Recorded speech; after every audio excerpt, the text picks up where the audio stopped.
Olá, meus irmãos, olá, minhas irmãs, sejam bem-vindos a mais um momento de meditação aqui no canal. E hoje vamos continuar a leitura do livro A Oração que Funciona, de um Cristão Anônimo. E hoje vamos ler o capítulo 7, a parte 2. Se você está chegando agora, clique na descrição desse vídeo e assista a playlist com todos os capítulos deste livro incrível que tem sido de grande bênção para todos nós. Se ainda não é inscrito, por favor, se inscreva e ative o sininho com as notificações. Capítulo 7. É preciso agonizar? Não estou escrevendo para persuadir as pessoas a que concordem comigo. Isto é de menos importância. Queremos apenas saber a verdade. Spurgeon disse certa vez: não é preciso que usemos de rodeios com o Senhor antes de dizermos claramente a Ele aquilo que almejamos. Nem é necessário que tentamos usar linguagem refinada, mas peçamos a Deus as coisas de que precisamos de maneira simples e direta. Acredito em orações práticas, isto é, orações em que apresentamos a Deus uma promessa que Ele nos deu em Sua palavra e esperamos que seja cumprida, com a mesma certeza com que esperamos receber uma certa quantia em dinheiro quando vamos ao banco descontar um cheque. Não pensaríamos em ir ao banco e ficar a andar pelos guichês conversando com os caixas a respeito de tudo, menos do motivo que nos levou ali, e depois regressar sem o dinheiro de que precisávamos. Em vez disso, apresentamos ao caixa a promessa de pagamento de determinada quantia ao portador e lhe dizemos como queremos o dinheiro. Conferimos as notas e depois saímos dali para atender aos nossos interesses. Isto é uma ilustração do método pelo qual deveríamos sacar suprimentos do banco dos céus. Maravilhoso! Mas, por favor, sejamos bem definidos em nossas orações e certamente deixemos de lado a eloquência, se é que temos alguma. Por favor, evitemos conversas desnecessárias e cheguemos a Deus em fé, esperando receber. Mas será que o caixa me entregaria o dinheiro com a mesma prontidão se visse ao meu lado um bandido forte, bem armado e de má catadura, em que reconhecer um terrível criminoso, esperando para arrebatar-me o dinheiro antes mesmo que minhas mãos o segurasse? Será que ele não esperaria até que o bandido se fosse? E isso não é um quadro imaginário. A Bíblia ensina que de uma forma ou de outra, Satanás pode impedir nossas orações e atrasar a resposta. O apóstolo Pedro não menciona aos cristãos coisas que podem interromper suas orações?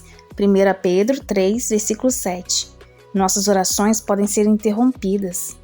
A todos os que ouvem a palavra do reino e não a compreendem, vem o maligno e arrebata o que lhes foi semeado no coração. Mateus capítulo 13, versículo 19. As escrituras nos dão exemplo, provavelmente entre muitos, de uma situação em que o diabo atrasou durante 3 semanas uma resposta de oração.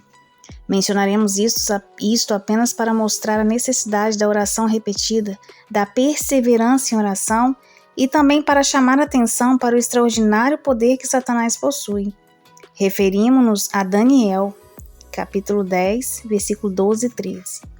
Não temas, Daniel, porque desde o primeiro dia em que aplicaste o seu coração a compreender e a humilhar-te perante o teu Deus, foram ouvidas suas palavras, e por causa das suas palavras é que eu vim. Mas o príncipe do reino da Pérsia me resistiu por 21 dias. Porém Miguel, um dos primeiros príncipes, veio para ajudar-me, e eu obtive vitória sobre os reis da Pérsia. Não podemos subestimar esta oposição satânica, nem a sua interferência em nossas orações. Se o certo fosse pedir a Deus apenas uma vez uma promessa, ou bênção que cremos ser-nos necessária, estes capítulos nunca teriam sido escritos. Será que não devemos repetir nenhuma petição? Por exemplo, sei que Deus não deseja a morte do pecador. Portanto, dirijo-me abertamente a Ele e lhe peço: Senhor, salva meu amigo. Devo orar novamente pela conversão desse amigo? George Miller orou diariamente e mais de uma vez por dia durante 60 anos pela conversão de um amigo seu. Mas que esclarecimento a Bíblia nos dá acerca de orações práticas?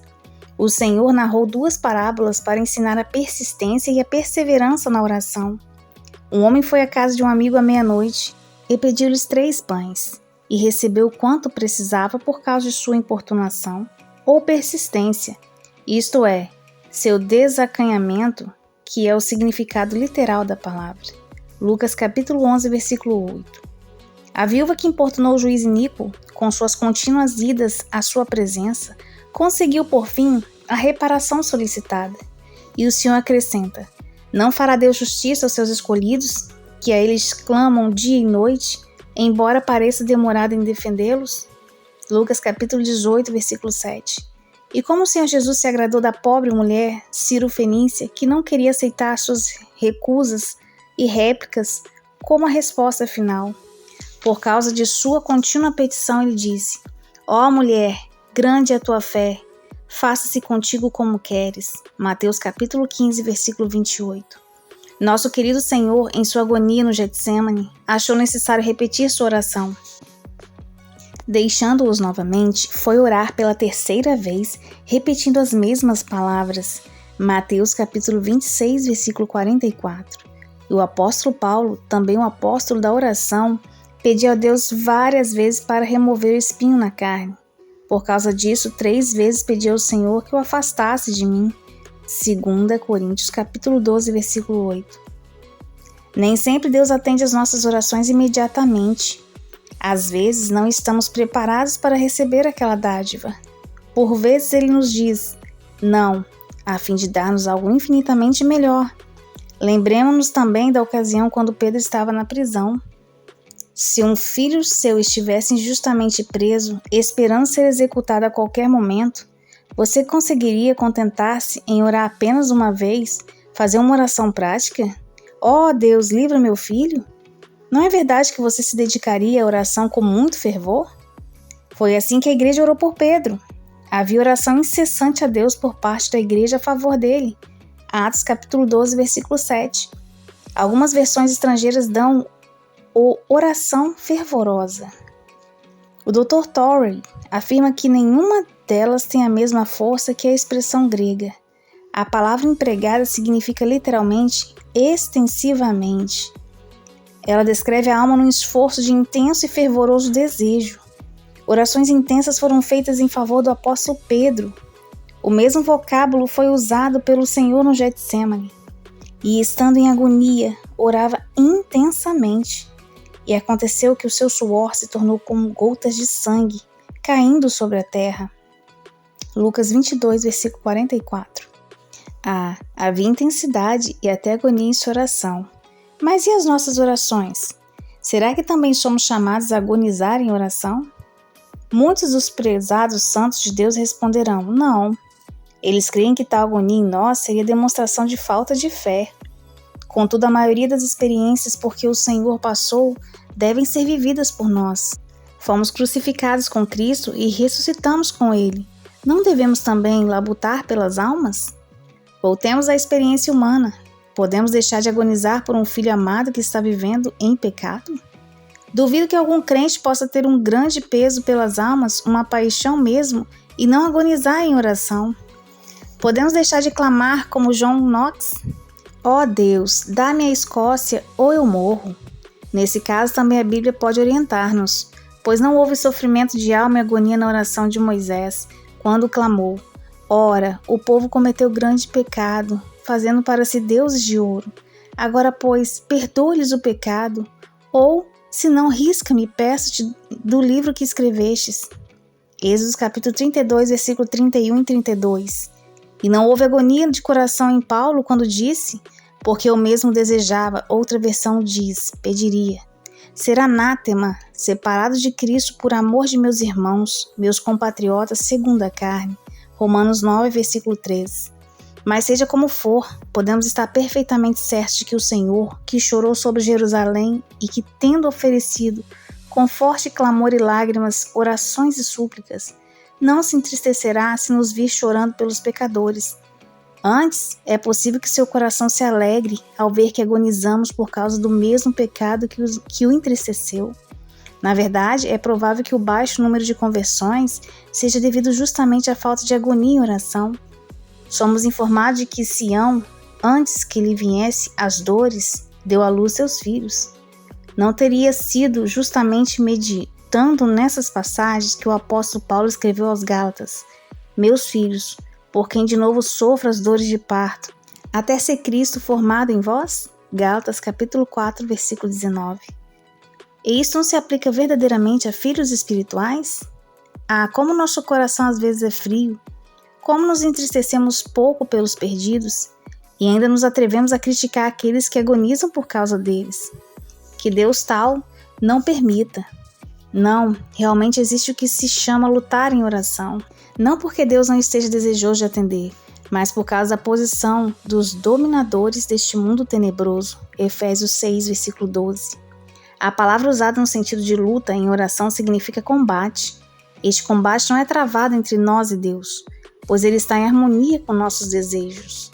O combate é contra o maligno, embora esse já seja um inimigo derrotado, 1 João 3,8, ele deseja frustrar nossas orações, porque a nossa luta não é contra o sangue e a carne, e sim contra os principados e potestades, contra os dominadores deste mundo tenebroso, contra as forças espirituais do mal nas regiões celestes. Efésios capítulo 6, versículo 12.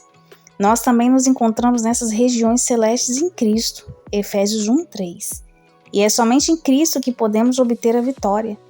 Nossa luta pode ser na esfera do pensamento, para evitar que aceitemos as sugestões mentais de Satanás e para mantermos nossos pensamentos fixados em Cristo, o Salvador, isto é, vigiando e orando, vigiando em oração.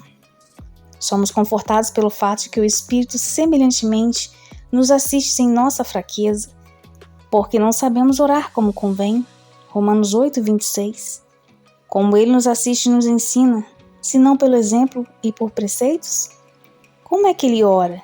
O mesmo Espírito intercede por nós sobremaneira com gemidos inexprimíveis. Romanos 8, 26. Então o Espírito agoniza em oração, como o Filho fez no Getsêmani. Se o Espírito ora em nós, será que não participamos de seus gemidos? E se nossa agonia em oração enfraquece nosso corpo num certo momento, será que os anjos não poderão vir fortalecer-nos como fizeram ao Senhor? Lucas 22, versículo 43. É possível que talvez como Neemias choremos e lamentemos e jejuemos perante Deus. Mas, pergunta alguém, será que o arrependimento pelo pecado e o ardente desejo pela salvação de outros não os induzirá a uma agonia desnecessária que pode desonrar a Deus? Será que isso não revela uma profunda falta de fé nas promessas de Deus?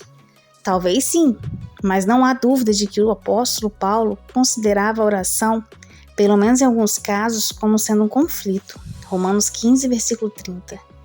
Escrevendo aos Colossenses, ele disse: Gostaria, pois, que saibais quão grande luta venho mantendo por vós, por quantos não me viram face a face, para que os seus corações sejam confortados. Sem dúvida alguma, ele se refere às suas orações em favor deles. Além disso, ele menciona Epáfras como sendo um homem que se esforça sobremaneira continuamente por vós nas orações, para que vos conserveis perfeitos e plenamente convictos em toda a vontade de Deus.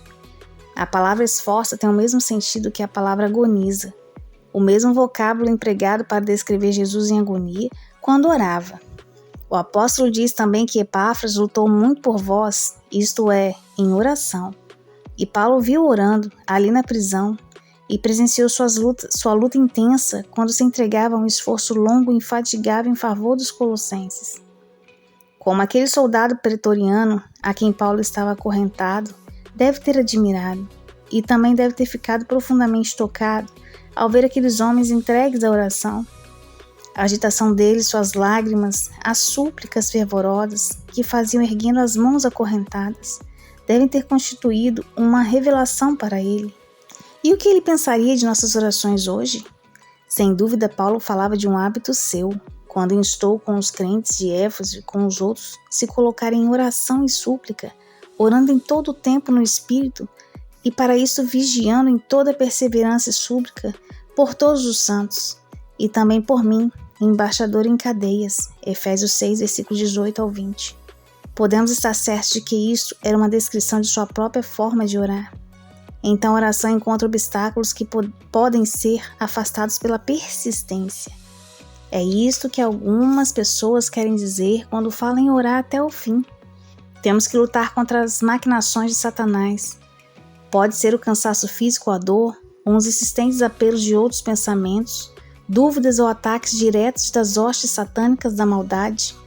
Para nós, como para o apóstolo Paulo, a oração é um conflito, uma luta, pelo menos em algumas ocasiões, que nos impele a nos despertarmos e determos a Deus. Será que estaríamos errados em sugerir que são muitas poucas as pessoas que lutam em oração? Nós lutamos, mas nunca duvidemos do poder do Senhor nem das riquezas de sua graça. A autora do livro O Segredo de uma Vida Feliz relatou em um círculo de amigos, pouco antes de seu falecimento, um incidente ocorrido com ela. Talvez eu possa divulgá-lo aqui. Uma amiga que a visitava ocasionalmente, permanecendo 2 ou 3 dias com ela, constituía sempre numa provação para ela, num teste para seus nervos e paciência. Cada uma de suas visitas requeria muito preparo em oração. Houve uma ocasião em que esta cristã problemática tensionava passar ali toda uma semana. Ela sentiu que precisava de nada menos que uma noite de oração para fortalecer-se para aquela grande prova. Assim, com um prato de biscoito, retirou-se cedo para o seu quarto, a fim de passar a noite de joelhos perante Deus, rogando-lhe que lhe concedesse a graça para manter-se calma e tranquila durante a visita iminente. Mal se ajoelhara junto ao leito, quando por sua mente passara as palavras de Filipenses 4,19. E o meu Deus, segundo a sua riqueza em glória, há de suprir em Cristo Jesus cada uma de vossas necessidades. Seus temores se desvaneceram completamente. Ela disse: quando compreendi aquilo, agradeci a Deus e o louvei por sua bondade. Depois deitei-me e dormi a noite toda. Minha hóspede chegou no dia seguinte e apreciei imensamente a visita dela. Ninguém pode estabelecer regras rígidas de oração, nem para si mesmo. Somente o Espírito Santo de Deus pode orientar-nos, momento a momento. E aqui devemos deixar a questão nesses termos. Deus é o nosso juiz e guia, mas lembremos-nos de que a oração possui muitas facetas, como afirmou o bispo Mowley. A oração pode ser feita sob as mais diversas e inúmeras circunstâncias. Muitas vezes, a oração tem o peso de um suspiro. É o escorrer de uma lágrima, um rápido erguer dos olhos, quando ninguém a não ser Deus está perto. Ela pode também ser apenas um ato no sentido de tornar conhecidas diante de Deus as vossas petições. Não devemos pensar que a oração tem que ser sempre um conflito ou uma luta. Se assim fosse, muitos de nós logo ficariam fisicamente exauridos ou sofreriam esgotamento nervoso, tendo morte prematura. E para muitos é impossível permanecer por longo tempo em posição de oração. O Dr. Mowley diz: a oração genuína e vitoriosa é feita continuamente, sem o menor esforço físico ou perturbação. Muitas vezes é no mais profunda quietude de alma e corpo que ela tem seu maior alcance. Mas existe outro lado nesta questão. A oração nunca deve ser indolentemente fácil, por mais simples e confiante que seja. Ela deve ser uma importante comunicação entre o homem e Deus, e, portanto, muitas vezes tem que ser considerada como um verdadeiro labor, persistência, um conflito, para ser oração de verdade. Ninguém pode fazer regras para os outros. Cada um deve persuadir-se a orar, e o Espírito Santo nos inspirará a todos e orientará acerca do tempo que devemos orar. E também devemos sempre estar tão cheios de amor por Deus e nosso Salvador, que a oração em todo tempo e lugar seja um gozo para nós, assim como um meio de graça. Pastor divino, nosso anseio atende que neste dia e a cada dia a todos os seus seguidores concedas o poder de vigiar e orar. Dá-nos fé para suplicar, o Espírito da graça intercessora, para lutarmos até que vejamos teu rosto e conheçamos teu nome oculto. Bom, meus irmãos, esse foi o capítulo 7. Muito obrigada a todos que têm ouvido e assistido esses vídeos.